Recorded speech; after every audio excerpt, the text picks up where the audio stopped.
All right, let's dive into one of the most mysterious and, frankly, amazing objects described in the Hebrew Bible, the high priest's breastplate.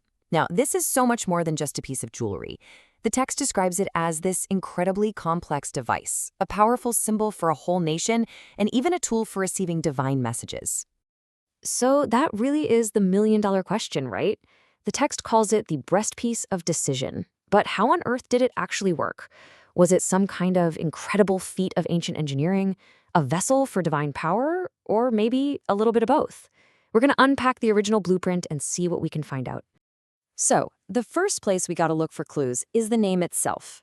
In Hebrew, it's called the Shoshan Mishpat, which usually gets translated as the breastplate of judgment. But, what does judgment even mean in this context? It's not as simple as you might think. Well, we get two really interesting ways to think about this. On the one hand, was its job to kind of spiritually atone for any mistakes made by human judges, a way to smooth over errors in justice? Or, on the other hand, was it a tool for getting crystal clear clarification from the divine, something that made messages absolutely undeniably true? The text suggests it was designed to do both. To really get a handle on instructions this old and complex, you need a guide. And for us, that guide is Rashi. He was this brilliant 11th century scholar, and his commentary on the biblical text is just legendary for making things clear. You can think of him as our master engineer, helping us read the divine blueprint. And let's be real for a second. Trying to read the original text can feel like you're trying to build some super complicated piece of IKEA furniture, but the instructions are all out of order. The wording is tricky, and it seems to give you commands at totally the wrong time. And this is where a guide like Rashi is just priceless. He looks at a line that seems confusing and points out, hey, wait a minute, that's not telling you to do this now.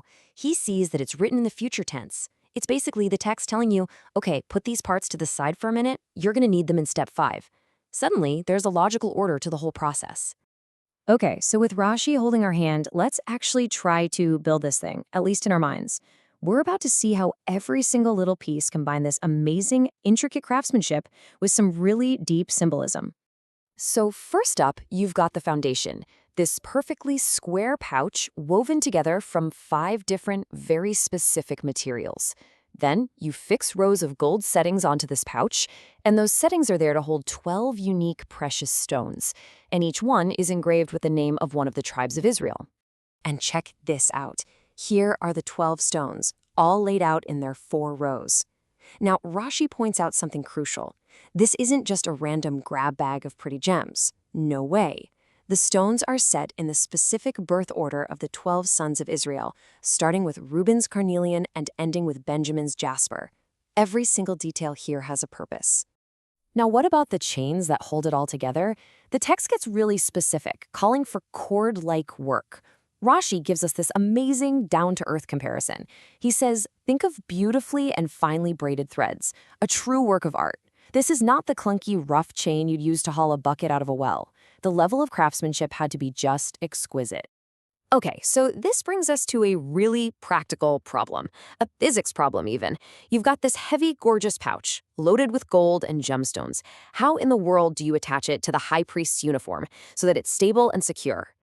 And Rashi, thinking like an engineer, totally nails the problem here.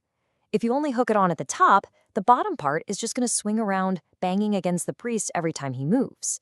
It would be clumsy, undignified, and just wouldn't work. The design absolutely needed a better solution. And the solution? Oh, it's just brilliant. It's this super clever 4-point fastening system. So you've got chains at the top connecting it to the shoulders, right? But then, and here's the genius part, you add 2 rings to the bottom corners of the breastplate and 2 more rings right on the vestment itself. Then you lace a blue cord through those bottom rings, cinching it all together, binding it tight so it would, quote, not be loosened. Problem solved. Just beautiful design. All right, so the breastplate is built, it's attached, it looks amazing. But what actually made it work? What was the secret ingredient, the power source, that turned this beautiful garment into the breastpiece of decision? Remember how we said it was designed as a folded pouch? Well, the whole secret, the key to everything, is what gets placed inside that fold. This is the heart of the whole mechanism. And here it is. This is the big reveal from Rashi. The Urim and Thummim, they weren't more stones, They weren't some other device. It was an object that had the secret, unspeakable name of God inscribed on it. And this inscription, tucked away inside the pouch, is what supposedly activated the whole thing. So let's break that name down. First, you have Urim. It comes from the Hebrew word for light, or.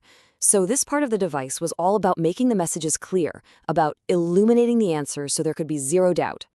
And then you have Thummim. This comes from the root word for perfection or truth.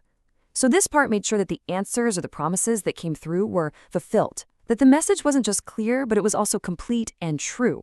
So you've got light and perfection, clarity and truth. What a combination.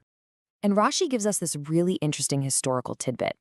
Hundreds of years later, during the time of the Second Temple, the high priest was still required to wear the breastplate. It was part of the uniform. But the divine inscription, the Urim and Thummim, it was gone. It wasn't inside anymore. It's like the body was still there, but the power source had been removed. So now let's pull back and look at the big picture here, because all of these incredible details add up to something huge. This was never just a fancy piece of ritual clothing. It was a seriously complex instrument with a deep, deep purpose, both in how it worked and what it stood for. That number 12, it is so, so important here. You've got 12 tribes, 12 sons of Israel, 12 unique stones. The breastplate wasn't just for the priest to wear, it was a physical representation of the entire nation, all unified in one single, stunning object. And the text itself tells us exactly why this was so important. The high priest was commanded to carry the names of every single tribe over his heart. It was meant to be a constant, physical reminder of the unity of the people he was representing before God. So when you boil it all down, the breastplate of judgment had this incredible dual purpose. On one level, it was this high-tech communication tool for getting clear divine guidance. And on another, equally important level, it was this powerful symbol of national unity, bringing all these different tribes together in one place, right over the heart. And that really leaves us with something to chew on, doesn't it?